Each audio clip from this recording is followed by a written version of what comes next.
My fellow Americans, this is Liberation Day.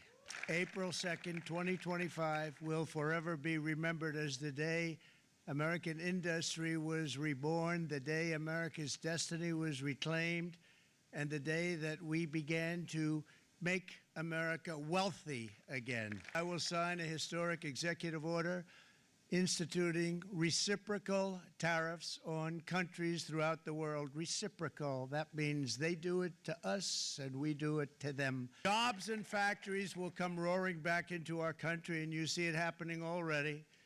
And ultimately, more production at home will mean stronger competition and lower prices for consumers.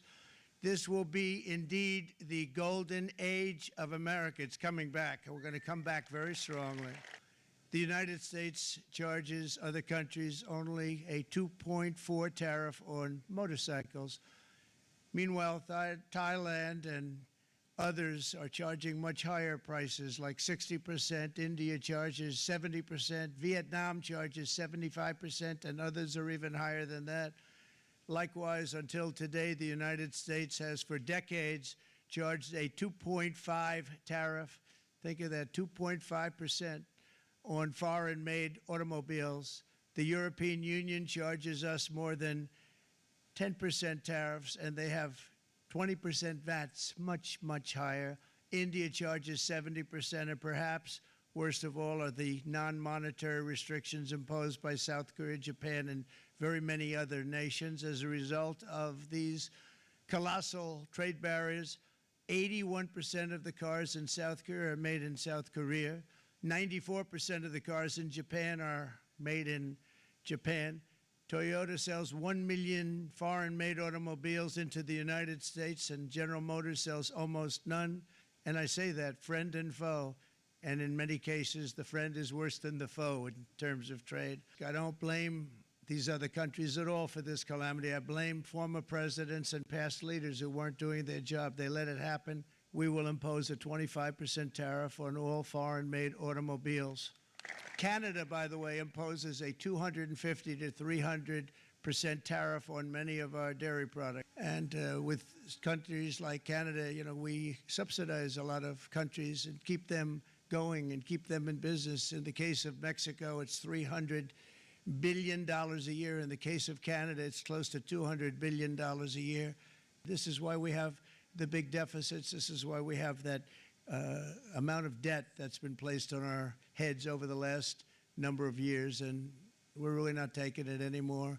Through non-tariff barriers, the European Union bans imports of most American poultry. Australia banned American beef, yet we imported $3 billion of Australian beef from them just last year alone. They won't take any of our beef.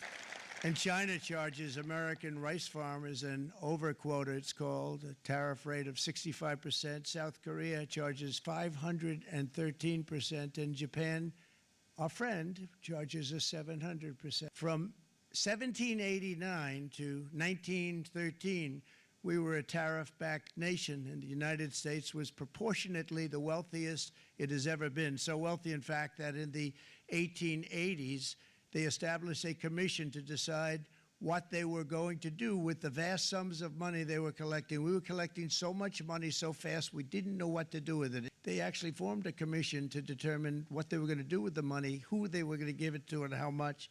Then in 1913, for reasons unknown to mankind, they established the income tax so that citizens, rather than foreign countries, would start paying the money necessary to run our government.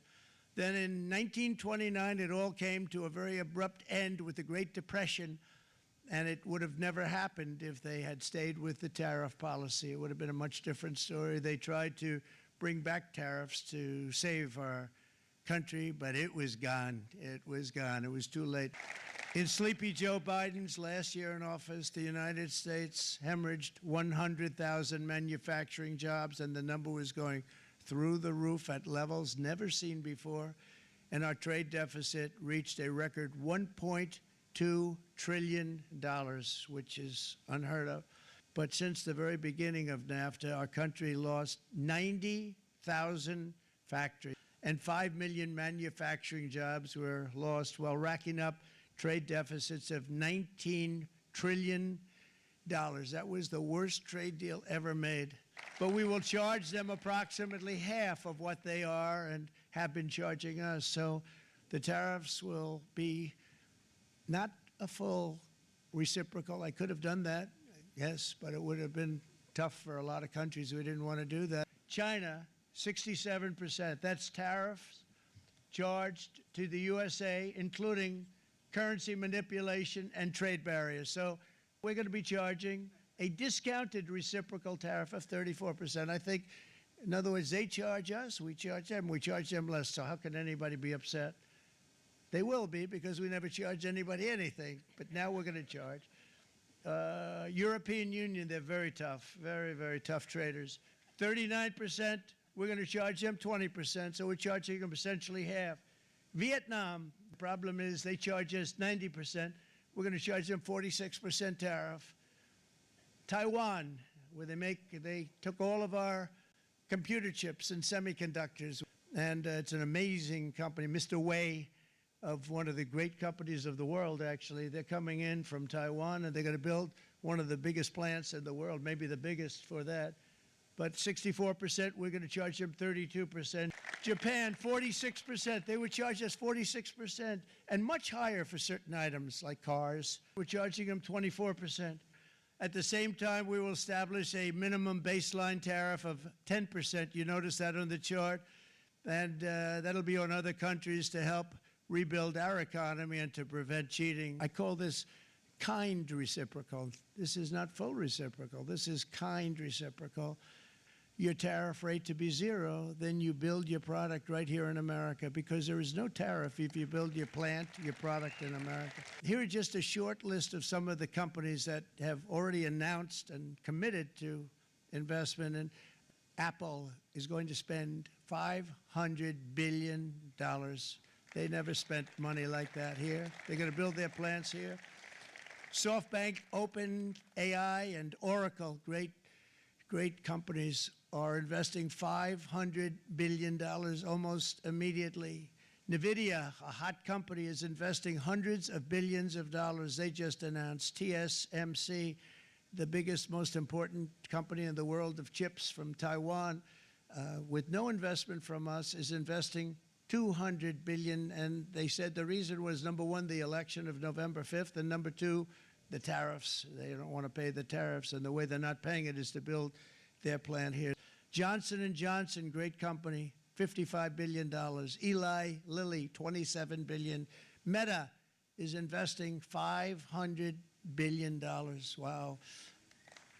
DeMac is investing $20 billion. CMA, CGM, $20 billion. And then you have Merck and Clarios, Stellantis, General Motors, GE Aerospace, Honda, Nissan, Hyundai are all putting in billions and billions of dollars, and they're committed 100%. Look at my old speeches when I was young, very handsome.